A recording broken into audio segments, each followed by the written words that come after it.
नमस्कार दोस्तों, स्वागत है आप सभी का। तो दोस्तों, आज के इस वीडियो में आपके लिए लेकर आ चुके हैं राजस्थान बोर्ड क्लास 12 जब का हिंदी अनिवार्य का पेपर होने वाला है। हिंदी कंपलसरी का पेपर लेकर के आ चुके हैं। दोस्तों, अगर आपको भी हिंदी विषय के अंदर 80 में से अच्छे मार्क्स लाने हैं तो इस वीडियो को दोस्तों पूरा कंप्लीटली जरूर देखेगा। इस वीडियो को दोस्तों बिल्कुल भी स्किप नहीं करना है अगर आपको हिंदी का पेपर क्लियर करना है, अच्छे मार्क्स लाने हैं और अच्छे परसेंटेज बनाने हैं तो दोस्तों वीडियो को अभी से लाइक कर देना है और चैनल को अगर आपने सब्सक्राइब नहीं कर रखा है तो आप चैनल को सब्सक्राइब कर लीजिएगा। ऐसे इंपॉर्टेंट क्वेश्चन बताएंगे आज की इस वीडियो के अंदर जो कि आपके लिए बहुत ही इंपॉर्टेंट है। इन प्रश्नों को आप जरूर से याद कर लीजिएगा। और दोस्तों बता देते हैं कि आपने टेलीग्राम चैनल को ज्वाइन नहीं कर रखा है तो टेलीग्राम चैनल को भी आप ज्वाइन कर लीजिएगा। लिंक आपको नीचे डिस्क्रिप्शन में मिल जाएगी टेलीग्राम चैनल की, या फिर दोस्तों आप टेलीग्राम चैनल पर सर्च करिएगा सक्सेस स्टडी, वहाँ पर आपको हमारा टेलीग्राम चैनल जो है वो अवेलेबल होगा, मिल जाएगा, ज्वाइन कर लेना। तो यहाँ पर दोस्तों हम बात करते हैं आपके हिंदी विषय यानी कि हिंदी कंपलसरी के पेपर के बारे में। किस तरीके का पेपर आपके सामने आने वाला है। सबसे पहले दोस्तों आपको इसके जनरल इंस्ट्रक्शंस दे रखे हैं, इनको भी आप पहले पढ़ लीजिएगा।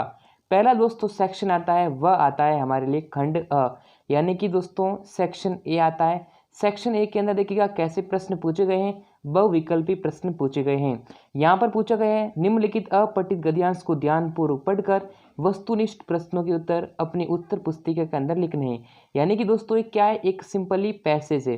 दोस्तों अगर यहाँ पर हम पढ़ते हैं इस पैसेज को तो देखिएगा यहाँ पर क्या है, वाणी एक अनमोल वरदान है, कोयल अपनी मीठी वाणी से सबका मन हर लेती है ना, और कुआ दोस्तों अपनी मीठी कुआ दो है काँव काँव करता था, जैसे कि वो उस किसी को अच्छी नहीं लगती वाणी, है ना।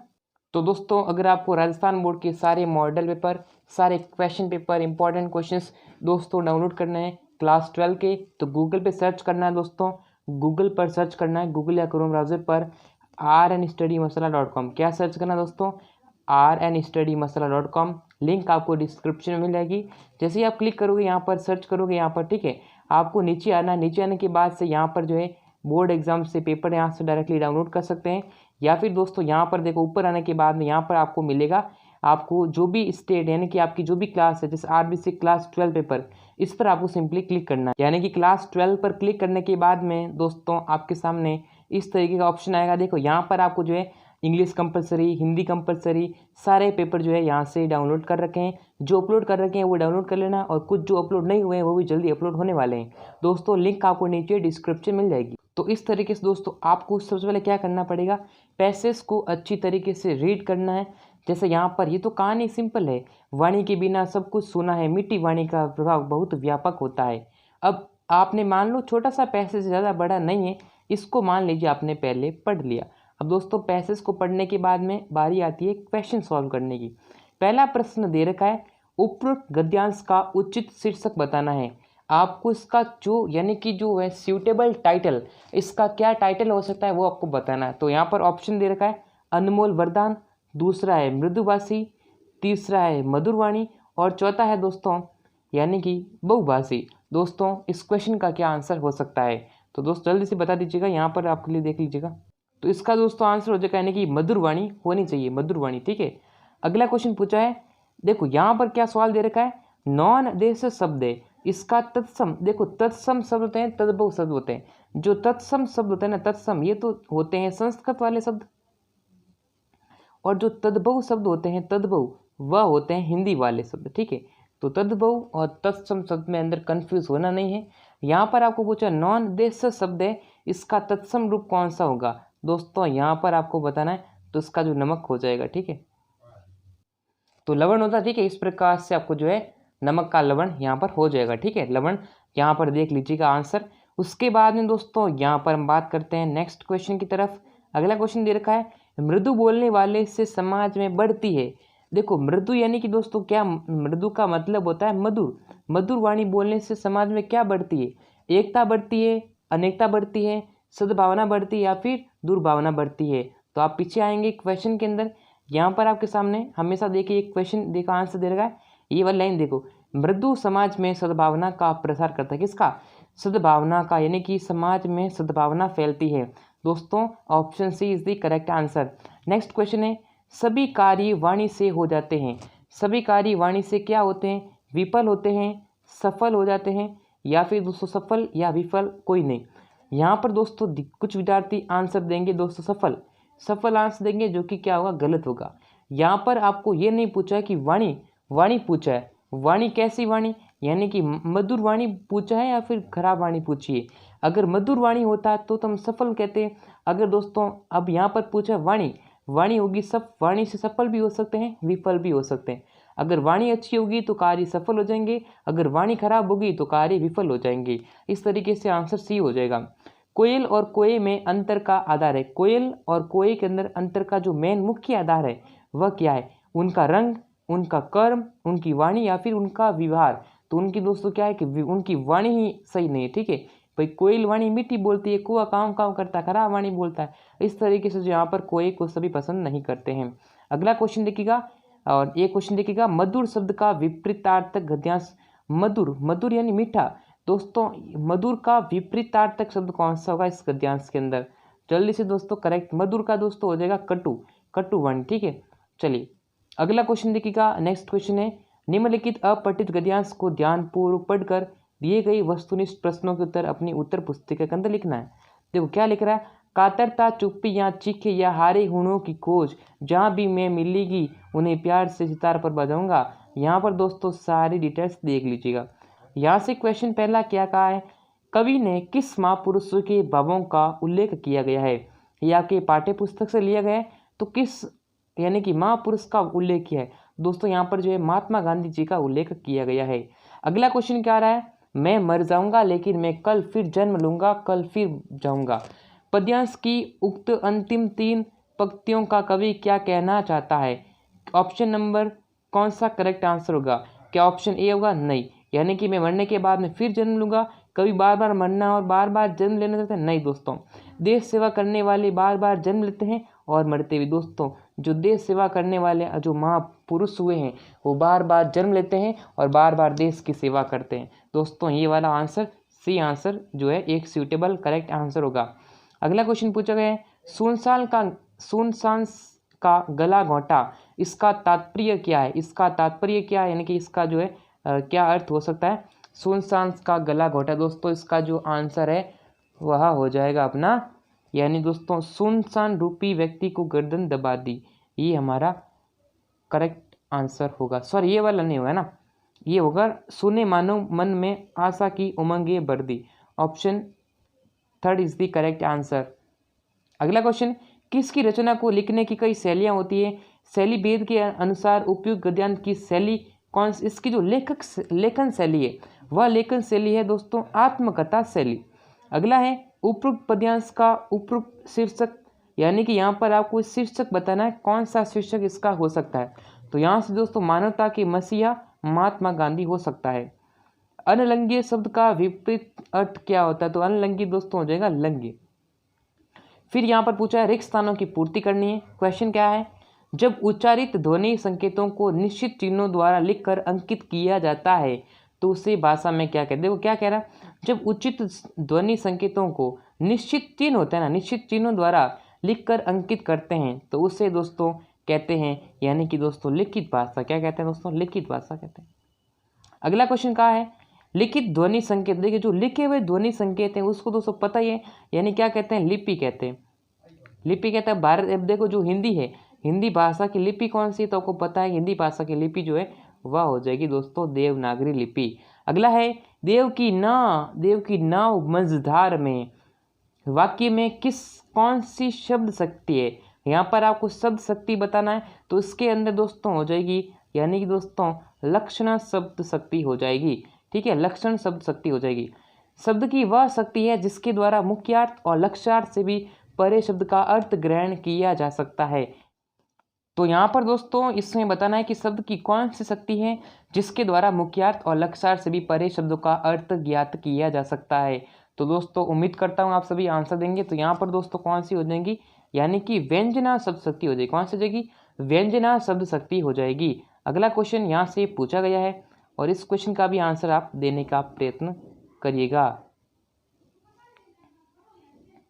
देखो, विमलांबरा रजनी वधु अभिसारी की सी जा रही। अब ऐसे आप आंसर दे देना, मैं आपको आंसर बताऊंगा तो बहुत बड़ा वीडियो हो जाएगा। ठीक है, अब इसमें अलंकार तो उपमा अलंकार हो जाएगा, ठीक है, उपमा अलंकार हो जाएगा।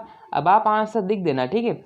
अब दोस्तों मुझे बताएगा कौन, इस क्वेश्चन का छठा क्वेश्चन है, इसका अर्थ क्या है और इसका अलंकार कौन सा है, आपको बताना नीचे कमेंट्स के अंदर।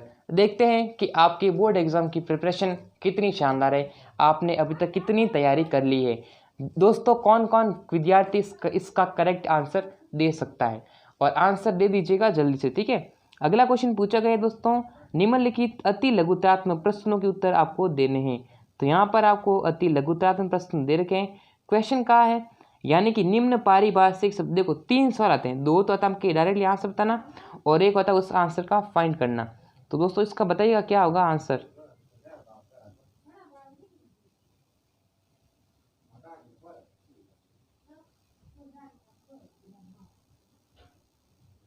चलिए इसका दो आंसर दोस्तों क्या हो सकता है, निम्न पारिभाषिक शब्दों के अर्थ का आंसर क्या होगा। तो यहाँ पर हम बता देते हैं दोस्तों, इसका जो आंसर है वह पूछा है, एक है सेंसस। देखो सेंसस का, देखो ये जो मीनिंग है ना, इसका अर्थ क्या होता है, सेंसस का जो फाइनली अर्थ होता है वह होता है दोस्तों जनगणना। क्या होती है, जनगणना। तो सेंसस का अर्थ होता है जनगणना। उसके बाद देखो ये वाला पूछा है ब्रेन ड्रेन। अब ब्रेन का अर्थ क्या होता है, मस्तिष्क होता है, दिमाग होता है, लेकिन दोस्तों विद्यार्थी लिखाएंगे दिमाग लिखाएंगे। अरे दोस्तों ये एक ब्रेन ड्रेन है। तो ब्रेन ड्रेन का अर्थ होता है, वह होता है प्रतिभा पलायन। क्या होता है इसका दोस्तों आंसर होता है, यानी कि मैं आपको बताता हूँ, इसका जो आंसर होगा ब्रेन ड्रेन का, वह होता है प्रतिभा पलायन। प्रतिभा पलायन इसका जो आंसर है वो हो जाएगा। अगला क्वेश्चन पूछा है, विवरणिका शब्द के लिए पारिभाषिक शब्द लिखना है। देखो विवरणिका यानी कि जो विवरण होता है ना, विवरण यानी कि उसका डिस्क्रिप्शन, विवरण लिखना। तो यहाँ पर हम उसके पारिभाषिक शब्द क्या हो सकता है। तो दोस्तों इसके ऐसे तो बहुत अर्थ हो सकते हैं, लेकिन मैं आपको बताऊँ, एक आप लिख सकते हैं इसका इंडेक्स लिख सकते हैं, और एक जो है प्रोस्पेक्ट्स लिख सकते हैं, यानी कि प्रोस्पेक्ट्स भी लिख सकते हैं, और एक ब्राउचर भी आता है। तो कुछ भी आप 2-3 शब्द में आपको बस एक ही लिखना है, ठीक है, जो उचित लगे वो लिखना है। अगला क्वेश्चन पूछा है, भक्तिन पाठ में किसका वर्णन किया गया है। तो दोस्तों अभी देखो ये अब वीडियो बना रहे हैं दोस्तों, क्लास है ना, अब मैं एक एक के आंसर बताऊंगा तो बहुत बड़ा वीडियो हो जाएगा। देखो अभी तक करीब 10-15 मिनट का हो चुका है। भक्तिन पाठ में किसका वर्णन किया गया है। दोस्तों जो है महादेव वर्मा ने किसका वर्णन किया है, लक्ष्मी का वर्णन किया है, ठीक है। अब दोस्तों इसके जो बाकी बचे क्वेश्चंस हैं उसके आंसर हम नेक्स्ट वीडियो के अंदर करेंगे। अगर आपको बाकी बचे आंसर चाहिए तो दोस्तों नीचे कमेंट्स में जरूर से बताइएगा, मैं उसका आंसर जो है वो नेक्स्ट वीडियो के अंदर लेकर आऊँगा। इस वीडियो के अंदर कराना पॉसिबल नहीं है क्योंकि बहुत बड़ा वीडियो होगा, ठीक है, इसलिए दोस्तों नेक्स्ट वीडियो के अंदर हम बताएंगे। इसलिए दोस्तों अगर आपको आंसर पता करने हैं तो लाइक करना है, और चैनल को अगर आपने सब्सक्राइब नहीं कर रखा है तो चैनल को सब्सक्राइब कर लीजिए, नोटिफिकेशन बेल को प्रेस कर लीजिएगा। अब नोटिफिकेशन बेल को प्रेस करने के बाद घंटी जरूर दबाइए, जिससे ही दोस्तों जैसे ही मैं इसका पेपर का सॉल्यूशन लेकर आता हूँ तो उसका नोटिफिकेशन आप तक सबसे पहले पहुँच जाए। उसके बाद देखो यहाँ पर फीचर लेखन किन किन विषय यानी कि जो है ये आपके पूछे गए हैं संवाद सेतु से। संवाद सेतु भी बहुत ही महत्वपूर्ण है। यशोधर बाबू मूलतः कहाँ के रहने वाले थे, पाठशाला भेजने के लिए लेखक के दादा ने उससे क्या वचन लिए थे, ठीक है, ये सारे क्वेश्चन आप देख लीजिएगा। हजारी प्रसाद द्विवेदी यानी कि द्विवेदी का जन्म कहाँ पर हुआ था, ये सारे क्वेश्चन आपके एक एक नंबर के हैं, तो ये भी आपके लिए बहुत ही महत्वपूर्ण है। हाई स्कोरिंग आप यहाँ से कर सकते हैं। उसके बाद दोस्तों पहला सेक्शन खत्म होने के बाद आता है सेक्शन बी। सेक्शन बी के अंदर यहाँ पर आपको सब जो है वो 40 शब्दों के अंदर उत्तर देना है। 2-2 नंबर के प्रश्न आपके सभी होने वाले हैं। श्रोताओं अथवा पाठकों को बांधकर रखने की दृष्टि से प्रिंट माध्यम, रेडियो और टेलीविज़न में 2 सबसे सशक्त माध्यम कौन सा होगा। ये सारे देखो मेरे स्कूल का पुस्तकालय पर फीचर लेखन लिखना है। ये सारे दोस्तों संवाद सेतु से प्रश्न पूछे गए हैं, आपके लिए बहुत ही महत्वपूर्ण होने वाले हैं, ठीक है। इन सभी का स्क्रीनशॉट ले लीजिएगा, टेलीग्राम चैनल को ज्वाइन कर लीजिएगा। नीचे लिंक दे रखी है दोस्तों rnstudymasala.com की, जहाँ से पेपर आप डाउनलोड कर सकते हैं। अगला क्वेश्चन दोस्तों पूछा गया है यहाँ पर खंड सी से, यानी कि सेक्शन सी से प्रश्न पूछे गए हैं। इसके अंदर देखिएगा, बच्चों की कपास की तरह कोमल और उनके पैरों का बेचैन क्यों कहा गया है, पतंग कविता के आधार पर उत्तर देना है। ये दोस्तों 3 नंबर का प्रश्न है, ये अथवा वाला प्रश्न दे रखा है। या फिर दोस्तों ये करो, कैमरे में बंद अपाहिज कविता के द्वारा पत्रकारिता के अमानवीय ऊपर चोट की गई है, तर्क सिद्ध करना है। अगर आप दोनों में से आपको जो उपयुक्त लगे हैं उसको आंसर करना है। अगर आपको आता है कि सर ये क्वेश्चन मैं ये वाला पूरा अच्छी तरीके से कर सकता हूँ तो आप अच्छे से करें। अगर आता है सर मुझे ये दोनों आते लेकिन थोड़ी बहुत, एक आता थोड़ा बहुत और एक पूरा आता, दोस्तों जो आपको अच्छा लगे उसको करना है, जो आपको परफेक्ट आता है भाई आपको एग्जाम के अंदर अच्छे से प्रेजेंट करना है जिससे आपको एग्जामिनर ज़्यादा से ज़्यादा नंबर दे। ठीक है, यहाँ पर आपका ये वाला 14 क्वेश्चन भी होता है और ये 15 क्वेश्चन ये भी आपके लिए अति महत्वपूर्ण है। आगे बढ़ते हैं दोस्तों नेक्स्ट क्वेश्चन की तरफ। नेक्स्ट क्वेश्चन दोस्तों 3 नंबर का होने वाला है। शमशेर बहादुर सिंह का कवि परिचय लिखना है, लेखिका महादेवी वर्मा का परिचय लिखना है। और दोस्तों खंड द आता है जो कि आपके 2 + 4 = 6 मार्क के आपके आने वाले हैं। यहाँ पर देखो सोचना बताना, इसमें जो है आपको सप्रसंग व्याख्या करनी है। अब सप्रसंग व्याख्या आपको करनी आती है दोस्तों, दोनों में से एक करना है और यहाँ पर इस पैसेज की सप्रसंग व्याख्या करनी है दोस्तों। ठीक है, अच्छे से इसको देख लीजिएगा। उसके बाद देखिएगा 19वां प्रश्न दे रखा है।